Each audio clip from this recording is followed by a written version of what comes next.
Assalamualaikum warahmatullahi wabarakatuh. Yang terhormat Bapak Kepala Sekolah SD Negeri 1 Lancak, yang saya hormati Bapak Ibu Guru SD Negeri 1 Lancak. Pertama-tama marilah kita panjatkan puji syukur kehadirat Ilahi Robbi yang telah memberikan rahmat dan hidayahnya kepada kita, sehingga pada siang hari ini kita bisa melaksanakan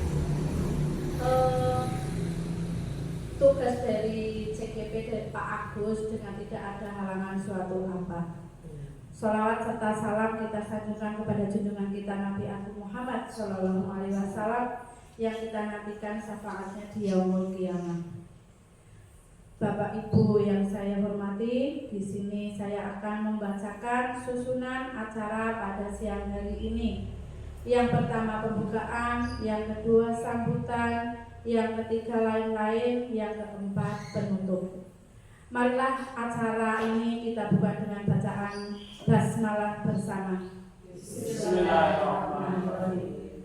Untuk acara selanjutnya yaitu sambutan. Sambutannya pertama dari Bapak Kepala Sekolah. Kepada beliau Pak Darson kami persilakan.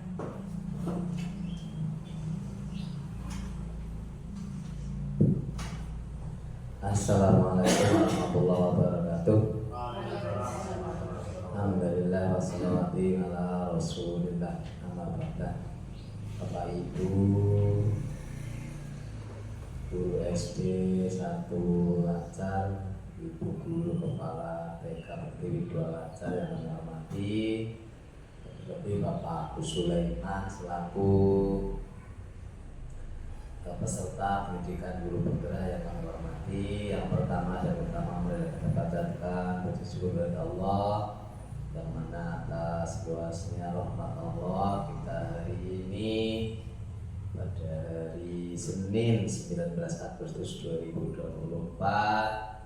kita bisa berkumpul dalam acara diseminasi kali ini terkait dengan budaya positif atau disiplin positif yang ada di sekolah tanpa halangan sesuatu pun. Salawat dan salam semoga senantiasa tercurah pada junjungan kita Nabi besar Muhammad dan sallallahu alaihi wasallam dan rahmat syafaatnya fitini wa dunya hatta akhir amin Allahumma amin. Bapak Ibu yang kami hormati, yang pertama terima kasih sekali kami sampaikan ini panjenengan semuanya menyempatkan untuk bisa menghadiri acara hari ini, acara diseminasi atau workshop ya, pengenalan tentang terutama nanti fokusnya kita ke restitusi. Restitusi itu apa nanti akan dijelaskan secara gamblang oleh narasumber kita Bapak Agus Sulaiman, bagaimana mengatasi anak-anak yang melakukan penyimpangan, contohnya kenakalan ya, tidak mengerjakan tugas sekolah atau kenakalan lain yang terjadi di sekolah baik akademik maupun perilakunya. Ini sebenarnya juga berlaku bagi kita, bagi guru kita yang menyimpang kalau ada ya, ini juga perlu direstitusi. Guru kita ada yang menyimpang, ada yang nakal. Ini juga kebetulan gak ada yang nakal ya, semuanya baik-baik semuanya, jadi tidak perlu direstitusi. Yang perlu barangkali ada beberapa siswa kita yang perlu direstitusi, diluruskan kembali ke tata tertib yang ada di sekolah, kesepakatan yang ada di kelas, di sekolah, keyakinan kelas, keyakinan sekolah, diluruskan kembali ke arah jalur tersebut yang sudah disepakati bersama. Terkait dengan hal itu nanti akan dijelaskan, akan dipaparkan oleh narasumber kita Bapak Agus Sulaiman. Itu saja sebagai tambahan dari kegiatan hari ini tentang workshop restitusi. Semoga nanti apa yang akan disampaikan, apa yang akan dipaparkan oleh Pak Agus dapat kita terima, dapat kita pahami, dan dapat kita praktekkan. Biasanya kalau kita mengatasi siswa yang nakal itu seperti apa ya?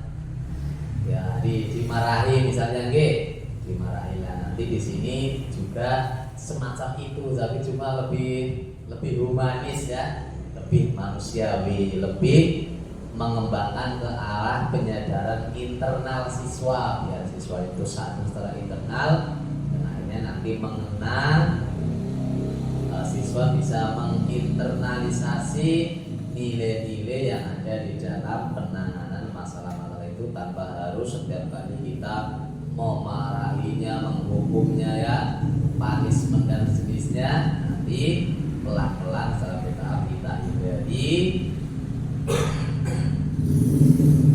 kita alihkan atau kita ganti dengan restitusi. Ini namanya restitusi.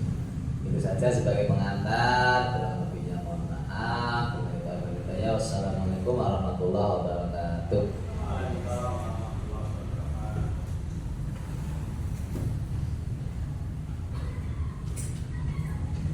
Kemudian lagi sambutan dari Bapak Kepala Sekolah kepada beliau Bapak Danson, kami ucapkan banyak terima kasih. Sambutan yang kedua adalah sambutan dari Bapak Agus selaku CGP Angkatan 11 Kabupaten Wonosobo. Kepada beliau kami persilahkan sekaligus untuk pemaparan.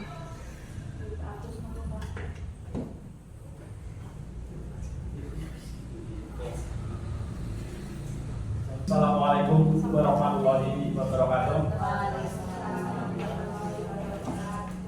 Bismillah, alhamdulillah, la haula wala quwwata illa billah, amma ba'da.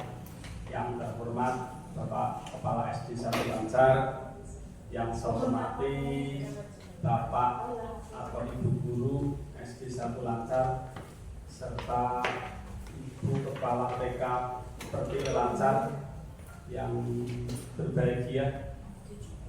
Marilah senantiasa kita panjatkan puji tasawuf kita kehadirat Allah Subhanahu wa taala atas limpahan rahmat hidayah serta inayahnya, sehingga pada siang hari ini kita bisa berkumpul di ruang kelas 4 ini dalam rangka penyampaian atau webinar tentang budaya positif modul 1.4.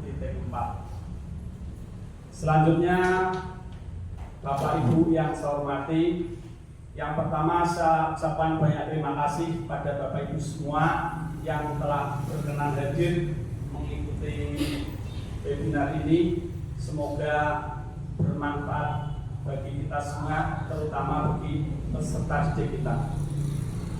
Yang selanjutnya, saya juga banyak terima kasih karena Bapak Ibu semua hadir di sini. Alhamdulillah sudah memenuhi syarat, lebih dari 10 orang di sini. Alhamdulillah bisa hadir semua untuk bersama-sama kita menggali tentang budaya positif.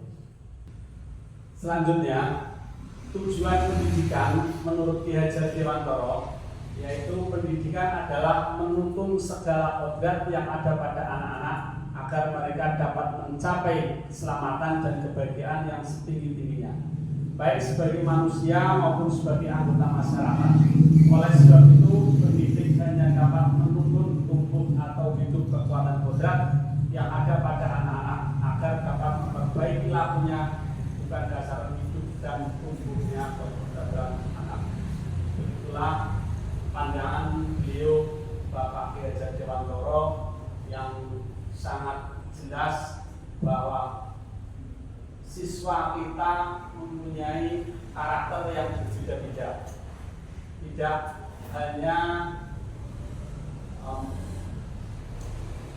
hanya karakter yang disampaikan itu yang saya ketahui dulu itu sama, namun ternyata itu beda. Selanjutnya, menurut pandangan Ki Hajar Dewantara, dalam pendidikan, guru ibarat seorang tukang kebun yang menyiapkan lahan, memupuk, mengairi dan membersihkan tanah agar bibit tumbuh subur.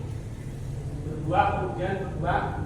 Sekolah ibarat ladang dan benih yang akan ditabur adalah murid kita, dan kita sebagai guru adalah petani. Jika kita menanam benih pada ladang dan subur, lalu kita merawat dan memelihara benih tersebut hingga besar dan kuat dalam menuntut laku dan pertumbuhan kodrat anak.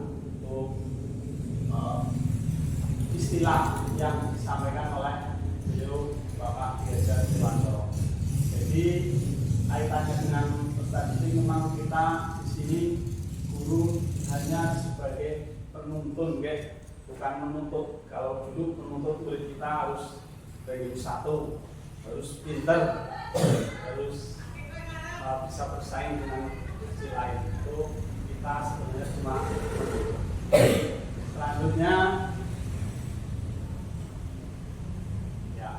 selanjutnya kita akan menyampaikan tentang budaya positif di sekolah kita di SD 1 Lancar. Yaitu yang dimaksud dengan budaya positif, nilai dan kebiasaan di sekolah yang berpihak pada murid agar mereka dapat berkembang menjadi pribadi yang kritis, penuh hormat dan bertanggung jawab sesuai dengan profil pelajar Pancasila. Yaitu profil pelajar Pancasila Bapak Ibu sudah jelas ngelotok wis apal mengenai filosofi dan profil pelajar Pancasila. Ya, ini konsep utama budaya positif ada 7, seperti yang disampaikan Bapak Kepala Sekolah tadi. Itu ada 7. Yang pertama perubahan paradigma, yang kedua disiplin positif, 3 kebutuhan dasar manusia, 4 motivasi perilaku manusia, 5 restitusi posisi kontrol guru, 6 keyakinan kelas, dan 7 segitiga diskusi. Ini dari ke-7 konsep ini saling berkaitan, Bapak Ibu, saling berkaitan dan saling berhubungan satu sama lainnya. Jadi ini tadi sudah saya praktekkan untuk yang nomor 6 itu keyakinan kelas. Sudah saya praktekkan di kelas 5 tentang keyakinan kelas. Oke, selanjutnya ya, ini tentang perubahan paradigma. Dalam mempunyai budaya positif, sekolah dapat menyediakan lingkungan yang positif, aman dan nyaman agar siswa mampu berpikir, bertindak, mencipta dan merdeka, mandiri, bertanggung jawab.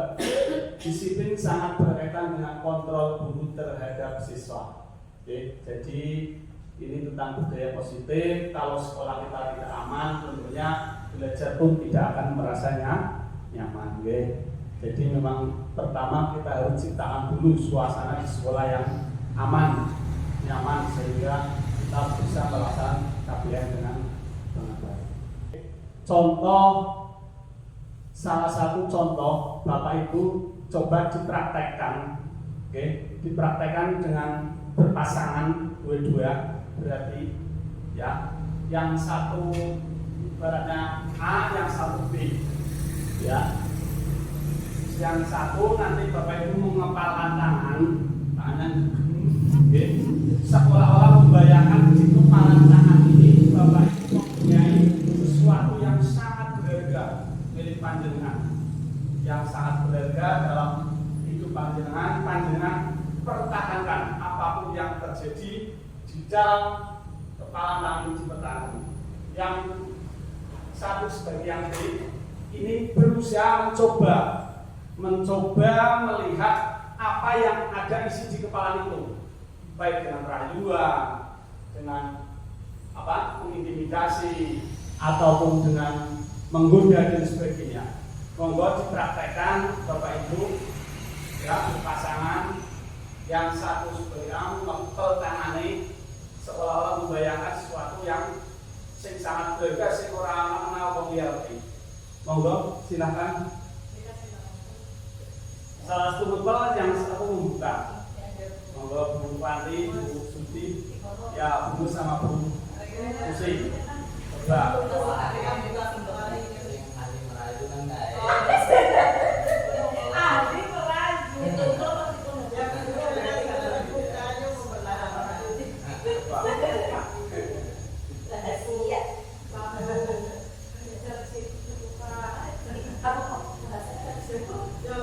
Ya, monggo berusaha coba dirayu bisa dibuka apa tidak.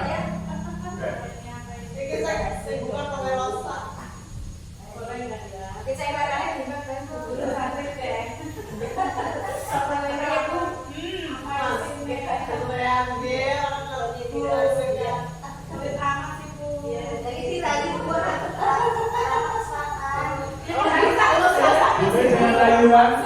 Boleh menggoda. Kita pijetin kok kan lemes. Iya. Semuanya. Ajengan ke ora. Ana siji. Pelit-pelit amat ya. Baik, terima kasih Bapak Ibu-ibu ya. Coba dari pelajaran tadi apa yang bisa Bapak Ibu ambil hikmahnya, coba Bu Anti, monggo.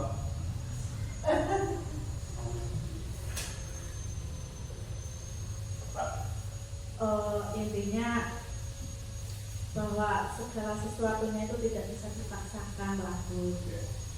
Seperti itu mungkin. Oke, terima kasih Bu Anti atasnya. Coba yang lain mungkin dari Mus. Lalu kita biar mempertahankan. Kalau menurut saya dengan segala perjuangan semuanya akan beres. Terima kasih. Terima kasih Bu Mus, Bu Andi yang telah memberikan tanggapannya. Baik, terkait dengan permainan tadi, memang yang bisa mengontrol diri kita adalah diri kita sendiri. Ya. Jadi tidak ada yang bisa mengontrol diri kita selain diri kita sendiri. Dari pelajaran itu berarti kita kalau punya prinsip, punya aturan, punya suatu gagasan aja tidak mudah digoyahkan oleh orang lain. Nah, ini perubahan paradigma belajar menurut William Glasser. Ya, ini salah satu pakar ahli yang menemukan perubahan paradigma teori kontrol. Itu ada ilusi guru motor murid, ilusi bahwa semua penguatan positif aktif dan bermanfaat, ilusi bahwa kritik dan membuat orang lain merasa bersalah, dapat menguatkan karakter, dan ilusi bahwa orang dewasa memiliki hak untuk memaksa. Itu memang ahli Dr. William Glasser. Selanjutnya, ya, apa makna disiplin positif? Monggo, ada yang Pak Jason mungkin, monggo Pak. Disiplin positif ini apa ya? Itu semacam ya mematuhi tata tertib. Kaitannya kita dengan sekolah berarti tata tertib di sekolah secara keseluruhan. Selain kita bisa melaksanakan untuk diri kita sendiri, juga kita bisa mengajak, mempengaruhi yang lain juga ikut berdisiplin mematuhi tata tertib yang ada di sekolah. Terima kasih Pak Gus. Terima kasih Bapak Kepala Sekolah yang sudah memberikan makna tentang disiplin positif. Sangat luar biasa dari Bapak Kepala Sekolah. Baik, di sini disiplin berasal dari bahasa Latin yaitu disiplina, ya, yang berarti belajar. Disiplin diri membuat orang-orang menjadi potensi menuju sebuah tujuan apa yang ia hargai. Yang kedua, namun dalam budaya kita, makna kata disiplin telah berubah menjadi suatu yang dilakukan seseorang pada orang lain untuk mendapatkan kepatuhan. Kecenderungan umum adalah menghubungkan kata disiplin dengan ketidaknyamanan, bukan dengan apa yang kita hargai atau pencapaian suatu tujuan yang baik. Disiplin adalah kemampuan memerintah diri sendiri dalam mengontrol dan menguasai diri untuk memilih tindakan yang mengacu pada nilai yang kita hargai dengan penuh tanggung jawab tanpa terperintah orang lain. Nilai-nilai yang kita hargai adalah nilai kebajikan, sifat-sifat manusia yang merupakan tujuan mulia yang ingin dicapai setiap individu, yaitu nilai-nilai dalam profil pelajar Pancasila. Ya, itu disiplin yang tadi diutarakan oleh beliau Bapak Kepala Sekolah yang sangat sesuai. Jadi kita disiplin memang dimulai dari kita sendiri, Terus nanti imbasnya tentunya kepada peserta didik kita. Kalau kita sudah disiplin, kita bertanggung jawab, tentunya ini akan menjadi contoh untuk anak-anak. Di sini ada kebutuhan dasar manusia. Bapak Ibu tentu yakin, saya yakin panjenengan sudah ngelotok, ya, sudah sangat paham tentang kebutuhan dasar manusia. Manusia itu ada 5. Yang pertama bertahan hidup. Yang kedua kasih sayang dan merasa diterima. Ketiga kebebasan. Yang keempat kesenangan. Yang kelima penguasaan. Tuh, jadi panjenengan yakin wis hafal tentang kebutuhan dasar hidup manusia.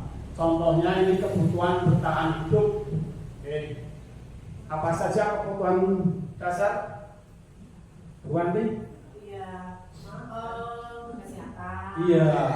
Rumah. Pangan. Betul sekali, betul ya. Ternyata memang betul-betul sedang ngelotok ini Bu Wanti asli SPD. Alhamdulillah.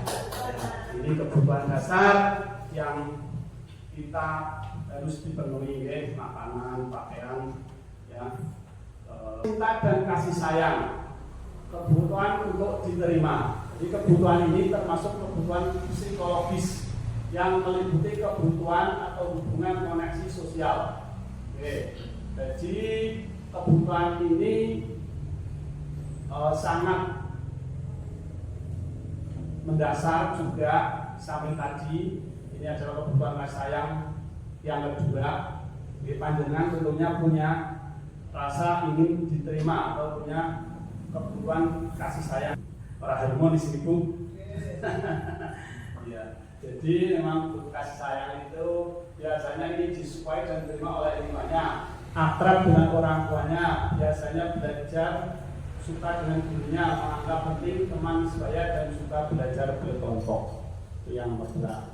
Selanjutnya untuk yang nomor 3, kebutuhan penguasaan atau kebutuhan pengakuan atas kemampuan. Kebutuhan ini berkaitan dengan kekuatan untuk mencapai sesuatu, menjadi terampil, menjadi kompeten, diakui atas prestasi dan keterampilan, didengarkan dan dimiliki rasa diri. Siswa yang mempunyai kebutuhan kemampuan yang tinggi biasanya akan selalu ingin menjadi pemimpin, suka mengamati sebelum mencoba hal baru, dan merasa kecewa jika melakukan kesalahan. Sistematik dan selalu ingin mencapai yang terbaik. Ini salah satunya kebutuhan penguasaan. Tentunya pasti di dalam kita kelas masing-masing 1 sampai 6 itu salah satunya ada yang keinginan, mempunyai kebutuhan penguasaan. Mesti anak sing pengen nyong di jisina kadang baris pun seperti itu. Dalam baris sendiri, terus kadang minta peniatnya ya ada. Tapi ada juga sing belas dikongkon dia nggak mau. Ya anak simpel angel dikongkon. Tapi ada juga yang malah meminta seperti itu. Ya. Itu yang nomor 3. Yang nomor 4, kebutuhan kebebasan. Kebutuhan akan pilihan merupakan kebutuhan akan kemandirian, mempunyai pilihan yang mampu mengendalikan arah hidup seseorang. Siswa yang mempunyai kebutuhan kebebasan yang tinggi menginginkan pilihan, perlu banyak bergerak, suka coba-coba, tidak terlalu terpengaruh oleh orang lain, suka hal yang baru dan menarik. Ini kebutuhan kebebasan. Contohnya biasanya anak sing senenge naik dikasih tahu, terus diberitahu untuk melakukan sesuatu, biasanya anak itu enggak, biasanya tidak mau, biasanya cok karpe ya semaunya sendiri seperti itu.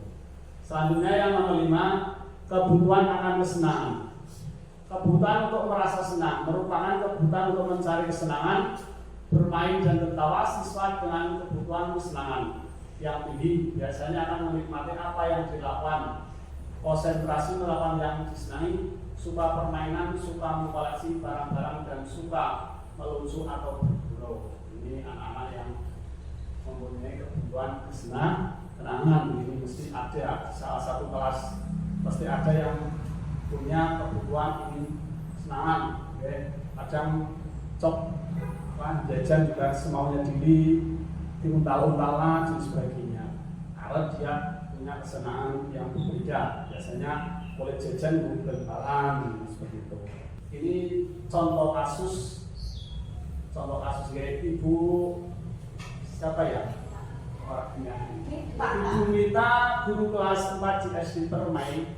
Bu Mita sedang bingung menghadapi satu murid di kelas bernama Alek. Beberapa anak sering mengeluhkan bahwa Alex sering meminta bekal makan siangnya dengan paksa. Jika Anda mengalami situasi seperti Ibu Mita, apa yang akan Anda lakukan? Kira-kira apa alasan melakukan hal itu?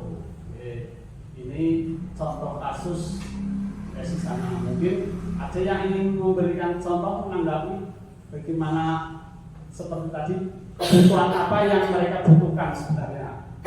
Oke, Mbak Gusti.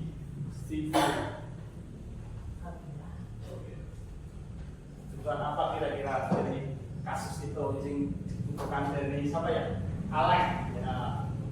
Kenapa dia minta? Mungkin karena Alek orang tuanya tidak memperhatikan bahwa setiap hari itu membawa bekal, jadi Alek tidak membawa. Itu mungkin. Nah, terus bagi Bu Mita mungkin bisa juga memberi saran kepada Alek supaya apa ya, setiap hari sebelum berangkat itu malamnya itu sudah ngomong dulu ke orang tuanya supaya paginya dibuatkan bekal dibawa ke sekolah, mungkin itu. Ya. Terima kasih Bu Sudi yang telah berpendapat ya, dari kasus itu. Tadi memang betul kita harus melakukan apa namanya istilahnya, melakukan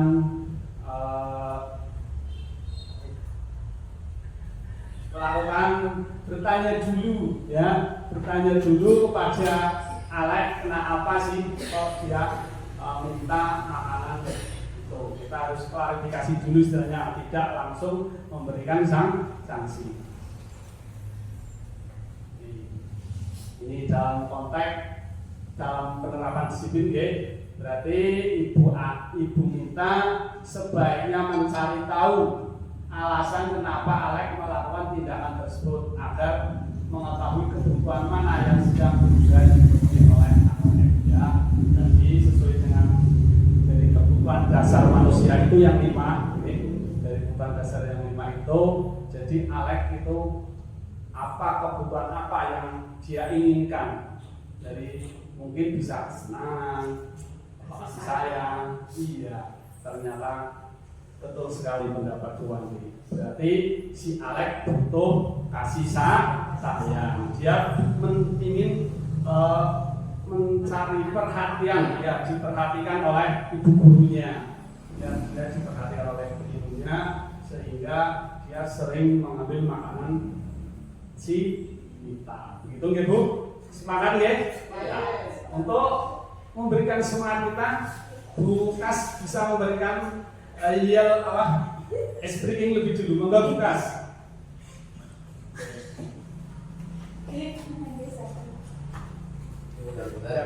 Ya kalau semua. Yo, monggo Bu. Nanti kangge Bu. Yo, berdiri semuanya. Mohon berdiri. Kalau boleh lokasi seperti kemarin aja. Buka tutup, bertepuk tangan. Buka tutup, tangan dipegang. Buka tutup, bau digoyang.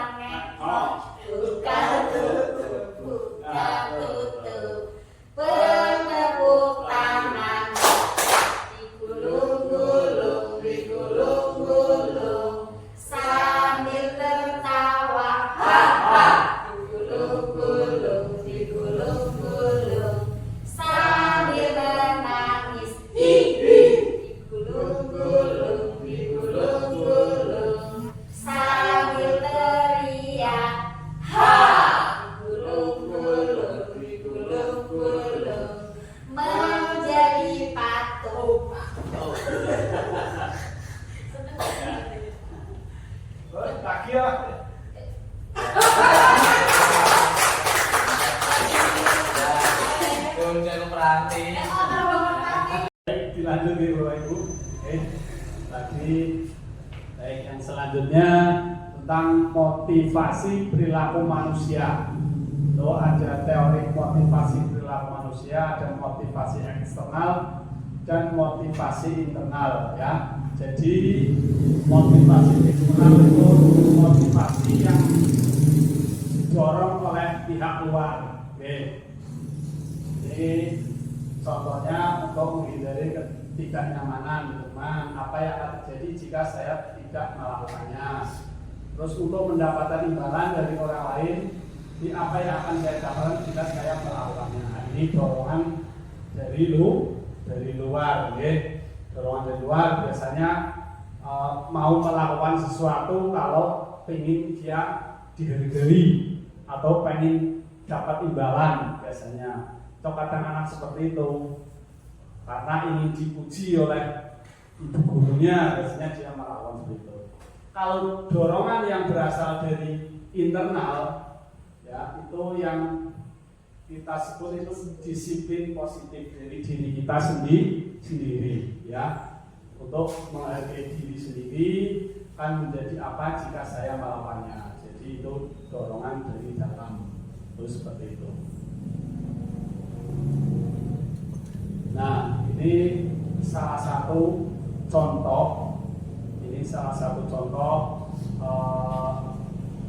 apa ya?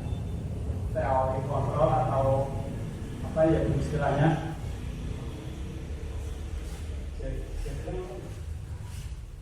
Ini istilahnya ya tabel lah ya, tabel ya. Di sini ada hukuman, konsekuensi dan restitusi. Ini salah satunya suatu yang ingin menyakitkan harus terjadi. Nah, konsekuensi sesuatu harus terjadi, sedang restitusi itu merupakan pilihan seperti itu. Jadi kalau restitusi istilahnya apa ya tadi Pak, istilahnya sama dengan rehabilitasi lah ya, seperti itu. Meluruskan itu, tidak menghukum. Terus selanjutnya ini salah satu contoh ya, salah satu contoh soal hukuman atau konsekuensi. Lari mengelilingi lapangan basket 2 kali karena terlambat masuk sekolah. Ini termasuk hukuman apa konsekuensi? Hukuman. Iya, hukuman. Betul. Yang kedua, membersihkan coretan yang dibuatnya di meja tulis. Hukuman apa konsekuensi? Konsekuensi. Ya, betul sekali. Ternyata pinter-pinter ya. Jan. Ini. Terus selanjutnya, murid diminta untuk push up 10 kali karena menggunakan masker di sekolah. Hukuman? Sepakat? Oke. Hukuman. Oke. Terus menggantikan kertas tugas teman yang telah dicoret-coret. Konsekuensi. Ya, betul. Terus berjemur di lapangan basket pukul 12 siang karena mengobrol dengan temannya. Hukuman. Oke. Hukuman. Terus setelahnya murid diminta melepas kaos kakinya sepanjang hari karena tidak menggunakan sepatu warna hitam sesuai peraturan sekolah. Konsekuensi apa hukuman? Hah? Mantap? Nah. Siapa sih hukuman, Cung? Yang hukuman ada hukuman? Nah, sing yang lain berarti konsekuensi. Berarti banding ya. Ya itu termasuk hukuman. Terus yang nomor bawah, berdiri di depan kelas sambil mengangkat kaki satu karena tidak bisa menjawab pertanyaan. Hukuman apa konsekuensi? Hukuman. Coba kita cek jawabannya, Susi. Diklik jawabannya. Nah, ini jawabannya. Ternyata betul semua, 100 untuk ibu semua. Ternyata betul. Kalau pinter seperti ini. Besok Bapak Ibu tetap semangat untuk ikut CGP berikutnya nih. Oke. Baik, selanjutnya ya, ini selanjutnya kita akan bahas yang nomor 5, yaitu tentang restitusi, posisi kontrol guru. Ya, yang pertama guru sebagai penghukum, kedua guru menjadikan pembuat rasa bersalah, guru sebagai teman, guru sebagai mantau, dan guru sebagai manajer. Jadi dari kelima restitusi ini nanti Bapak Ibu bisa mempelajari bareng-bareng bersama-sama mana yang paling tepat untuk mengatasi anak atau peserta didik kita, ya. Sing paling tepat yang mana untuk melakukan restitusi itu. Pilihannya itu ada 5 itu, ada sebagai penghukum, pembuat rasa bersalah, sebagai teman, sebagai mantau, dan sebagai manajer. Tuh, ini contoh-contoh pertanyaan dan tindakan posisi kontrol guru. Pertanyaannya, saya kecewa sekali dengan kamu. Terus sini membuat rasa orang bersalah. Kamu tidak pernah benar melakukannya. Itu sebagai penghukum. Itu dari kata-kata itu, ya. Ayolah lakukan demi bapak dan ibu. Sebagai teman, apakah kamu mau mendapatkan stiker bintang hari ini? Itu sebagai pemantau. Dan yang bawah itu, bagaimana kamu bisa menyelesaikan masalah ini? Itu dari seorang manajer. Jadi itu contoh pernyataan pertanyaan, ya, seperti itu.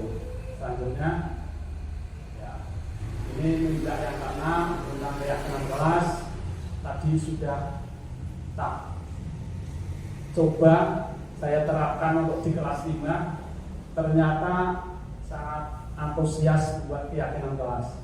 Karena sekarang antara keyakinan dan peraturan itu beda, ya. Berbeda. Jadi antara peraturan dan keyakinan kelas itu berbeda. Ada yang ingin berpendapat tentang peraturan dan keyakinan? Berbedanya di mana? Ada? Enggak? Itu sekilas memang hampir mirip, ya. Peraturan dan keyakinan itu hampir mirip. Kalau peraturan itu dibuat oleh sekolah, tapi kalau keyakinan kelas itu dibuat bersama-sama dengan guru dan murid, ya, atas dasar kesadaran masing-masing. Jadi kalau anak melakukan kesalahan itu berarti melanggar keyakinan kelas yang dia lakukan. Itu tadi sudah saya praktekkan untuk di kelas 5. Ini peraturan kelas, ini memang paling dasar. Terus naik lagi menjadi keyakinan kelas, dan naik lagi lingkungan positif dan menjadikan budaya positif. Semoga nantinya apa yang didapat dari ini, dari peraturan kelas itu berubah menjadi keyakinan kelas, berubah menjadi lingkungan yang positif dan budaya positif, membawa kebaikan di sekolah kita. Oke. Ya, ini contoh peraturan. Ini contoh peraturan dan keyakinan kelas, kebijakan yang tujuh. Ini naik peraturan selalu memberikan buku ke tempatnya. Kalau keyakinan kelas jadi tanggung jawab, ya. Terus peraturan dilarang mengganggu orang lain. Keyakinannya menghormati orang lain dan diri sendiri. Peraturan hadir di sekolah 15 menit sebelum pelajaran dimulai. Keyakinan kelas menghormati orang lain, komitmen pada tujuan atau berkomitmen. Terus yang bawahnya dilarang menggunakan narkoba. Ini keyakinan kelas, ya, untuk menjaga kesehatan. Terus peraturannya menggunakan masker. Keyakinan kelas atau nilai kebajikan yang dituju adalah untuk kesehatan dan keselamatan. Ya, itu nilai-nilai yang dikandung antara peraturan dan keyakinan kelas. Keyakinan kelas bersifat lebih abstrak daripada peraturan yang lebih rinci dan konkret. Yang kedua, keyakinan kelas merupakan pernyataan universal. Keyakinan kelas dibuat dalam bentuk kalimat yang positif. Keyakinan kelas dibuat tidak terlalu banyak supaya mudah dipahami. Keyakinan kelas sebaiknya sesuatu yang dapat diterapkan di lingkungan tersebut.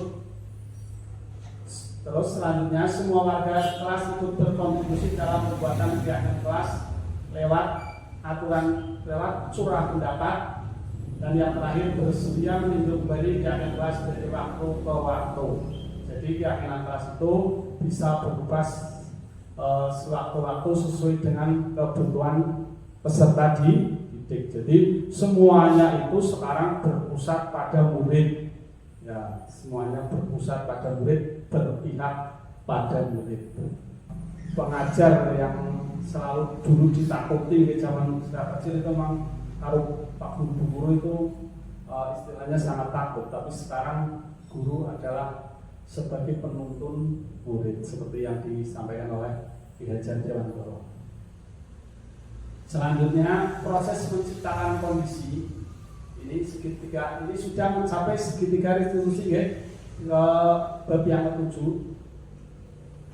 Proses menciptakan kondisi bagi murid untuk memperbaiki kesalahannya mereka sehingga mereka bisa kembali pada kelompok mereka dengan karakter yang lebih kuat. Melalui restitusi, guru dapat satu, membantu murid menjadi lebih memiliki tujuan di sini berarti serta memiliki dirinya setelah melakukan kesalahan. Dua, membantu murid untuk jujur pada diri sendiri dan mengevaluasi dampak dari kesalahan yang dilakukan. Yang keempat, memberikan penawaran bukan paksaan. Ini jadi dalam menangani masalah kasus anak seperti yang tadi dicontohkan di depan itu kita menggunakan segitiga restitusi ya, segitiga restitusi yang dilakukan karena memang lebih tepat ya, akan membuat anak itu menjadi merasa lebih nyaman, lebih humanis ya, tidak terpaksa. Biasanya kalau kita melaksanakan anak itu dengan apa ya istilahnya dengan keras, mungkin anak itu kadang tidak menjadi jerah, namun malah menjadi diam di muda ini, merasa wah yang tahu domai guru A, guru B seperti itu masih teringat. Namun dengan adanya segitiga restitusi ini, insya Allah nanti murid akan berbeda dengan yang dilawan. Selanjutnya, ya ini segitiga restitusi yang diterapkan. Ini yang pertama menstabilkan identitas, yang kedua validasi tindakan yang salah, yang ketiga menanyakan keyakinan. Oke, kemarin sudah tak coba juga ini, saya sudah membuat videonya kemarin. Ini contoh kasus kemarin yang saya angkat kemarin. Itu kasusnya yang saya angkat, dia anak yang rajin sebenarnya karena sering tidak mengerjakan tugas atau PR di rumah sehingga dia kemarin beberapa kali tidak melakukan. Ternyata setelah saya konfirmasi menggunakan segitiga itu memang dia butuh keyakinan, butuh kasih sayang seperti itu ya. Kemarin saya gunakan yang pertama stabilitas lintas, kualitas tindakan yang salah, terus menanyakan keyakinan. Kemarin kasusnya Adi sama Diva kemarin yang saya angkat itu, Diva saling mencemooh, saling mengecek antara Diva dan temannya itu kemarin sudah saya beli videonya. Terus selanjutnya ya, ini contoh tahapan-tahapan dari segitiga restitusi ya. Coba sekarang dari kasus tadi, coba itu isi. Nah ini contoh, ini kasus ya, monggo nanti didiskusikan cara menangani murid yang melakukan belajar tidak selesai. Monggo didiskusikan bersama-sama. Satu jadi murid, yang satu jadi guru. Oke, ini sing sebagai apa Bu? Murid. Ya, sing jadi guru nih kalau melakukan kasus segitiga diskusi yang dicontohkan tadi. Ya. Jadi dari contoh kasus tadi, mungkin kebutuhan apa yang ingin dipenuhi oleh Ciko? Ya kan Ciko pengen makan, kebutuhan pokok pengen makan. Ingin makan ya Bu. Ya, tadi sudah dipaparkan. Alhamdulillah Bapak Ibu sudah sangat paham dan sangat jelas. Ternyata Bapak Ibu semuanya lebih pintar daripada saya. Semoga apa yang telah dilakukan pada hari ini bermanfaat untuk kita semuanya dan bermanfaat untuk peserta didik ke depannya. Semoga SD 1 Ansar ini semakin ke depan semakin baik, semakin maju dan semakin berpihak pada murid. Terima kasih. Akan kembali ke pembawa acara. Saya ini wabillahi taufiq. Assalamualaikum warahmatullahi wabarakatuh. Waalaikumsalam. Assalamualaikum warahmatullahi wabarakatuh. Waalaikumsalam warahmatullahi wabarakatuh. Ya, pagi ini karena masih tahun ajaran baru, kita akan membuat keyakinan kelas ya. Jadi nanti kita bersama-sama kita buat bersama agar nanti terdapat kesepakatan baik untuk mengawali pelajaran kesepakatan hari ini kita berdoa terlebih dahulu. Yuk ketuanya berdoa.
Yang penting sudah memberitahu sama Bapak Ibu wali kelas. Oke. Baik, pada hari ini kita akan membuat sebuah keyakinan kelas, ya. Keyakinan kelas. Jadi ada Kalau peraturan dibuat oleh sekolah, tetapi kalau keyakinan dibuat oleh bersama. Iya, betul sekali, tepuk tangan. Jempol kanan, jempol kiri, dua jempol.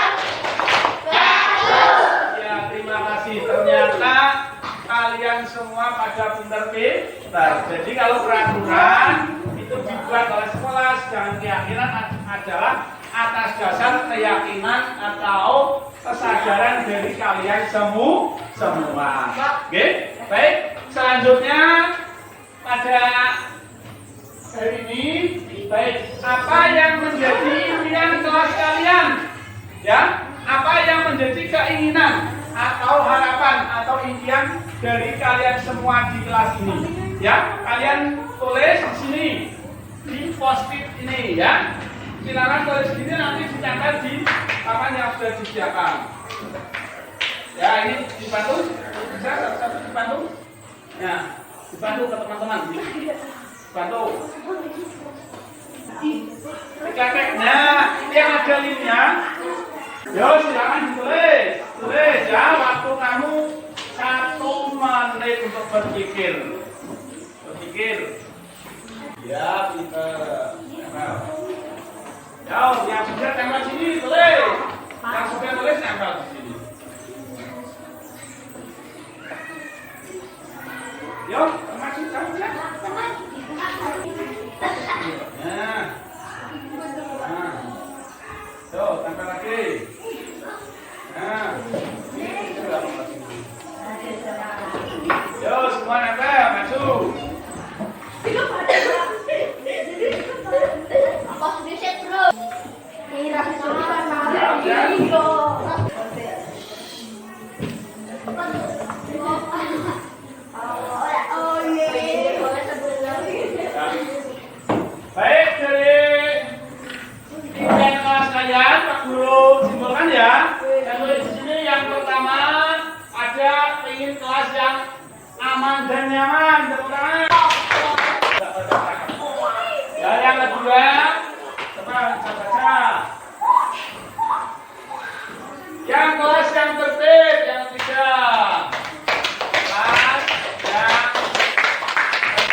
27 anak ini ada yang sama. Terdapat 4. Yang pertama kelas yang aman dan nyaman, kedua kelas yang tertib, ketiga kelas yang harapan keinginan dari kalian semua ya.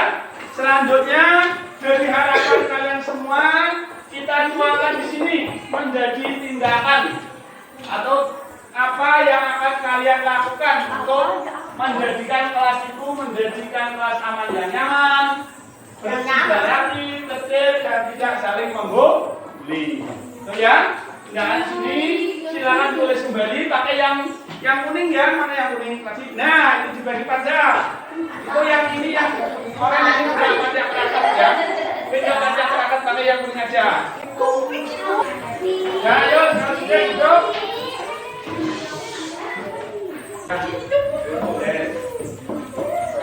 Ya, silakan ditulis dari kelas ini kalian menjadi tindakan yang akan kalian lakukan atau menjadi keyakinan dalam kelas. Ya. Ya. Oke, yuk mulai. Waktunya 1 menit. Sini, yang sini. Sini ya.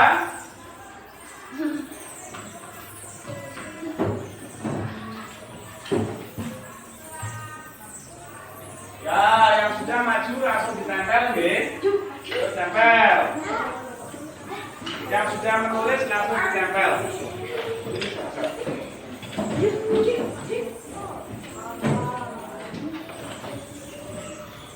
Yo, ini. Nah, baik. Dari kesemuanya sudah menulis semua ya? Sudah punya harapan semuanya? Oh, masih 1. Silakan. Ya. Ini saya bacakan ya satu persatu ya.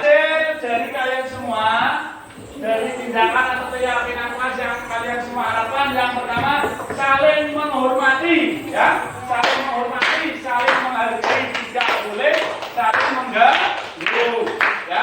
Oh dulu, nanti ya. Yang kedua datang tepat waktu ya, berarti jangan ada yang telat. Oke.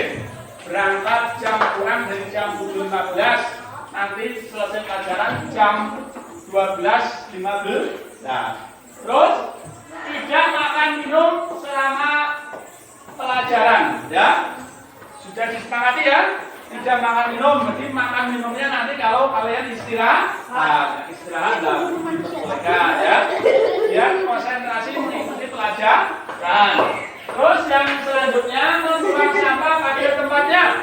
Oke, kalau kalian jajan, makan makanan, sampahnya ditaruh di tempat sampah, ya. Jangan ada yang menaruh sembarangan, nanti menimbulkan lalat dan akhirnya timbul penyakit. Gitu ya. Selanjutnya ada yang menyampaikan berdoa sebelum dan sesudah pelajaran. Ya. Kita mengawali pelajaran selalu dengan berdoa dan mengakhiri dengan berdoa.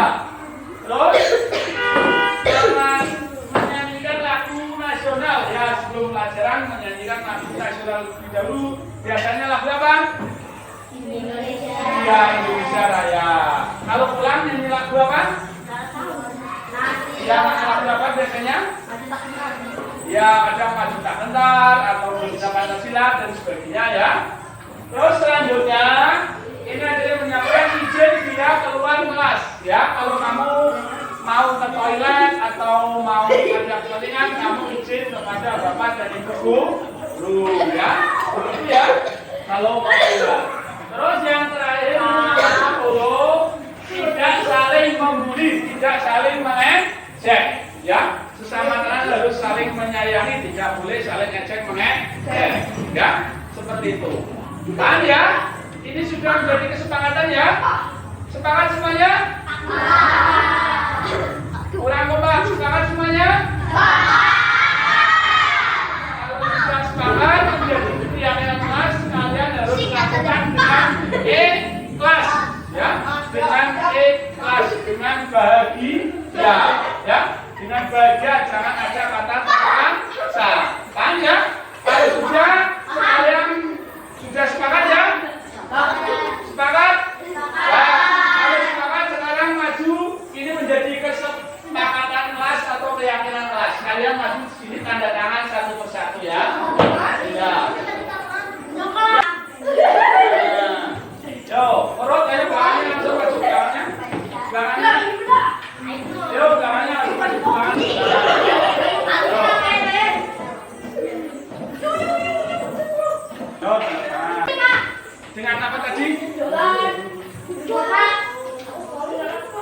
Ya, dengan senang hati.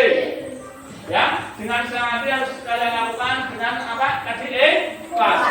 Ya, dengan ikhlas. Harus dilaksanakan dengan sungguh. Baik, kita ucapkan banyak terima kasih pada kalian semuanya. Kita apresiasi. Sobat Kebok semangat.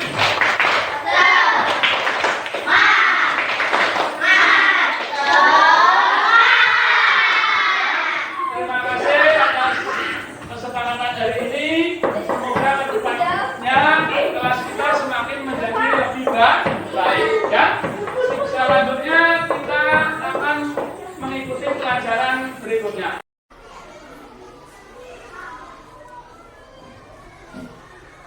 Selamat siang, Pak. Ya, selamat siang Aji. Aji, kamu tahu Pak Guru panggil ke sini ada apa? Saya tidak tahu, Pak. Nah, gini Aji, kemarin Pak Guru mengoreksi pekerjaan rumah kelas 4. Ternyata Pak Guru lihat kamu tidak mengerjakan PR. Kenapa? Nah, kemarin saya ikut Bapak Guru. Kan tidak hanya kemarin kamu tidak mengerjakan PR. Iya, Pak, setelah pulang sekolah saya melayang-layang sampai sore. Kalau malam sampai satu bulan. Nah, melakukan kesalahan itu wajar, tapi tidak dilakukan berulang kali. Tolong bantu Bapak ya, biar nilai kamu bagus. Kalau seperti ini berarti kamu melanggar keyakinan kelas apa sih? Tidak bertanggung jawab, Pak. Nah, itu kamu tahu. Terus apa yang akan kamu lakukan? Saya mohon maaf tidak mengerjakan tugas. Saya akan sudah mengerjakan tugas semuanya dan mengatur waktu dengan baik. Ya, Pak Guru apresiasi. Jangan lagi kamu terulang lagi tidak mengerjakan tugas ya. Sekarang kamu beristirahat lagi. Terima kasih, Pak. Ya, silakan.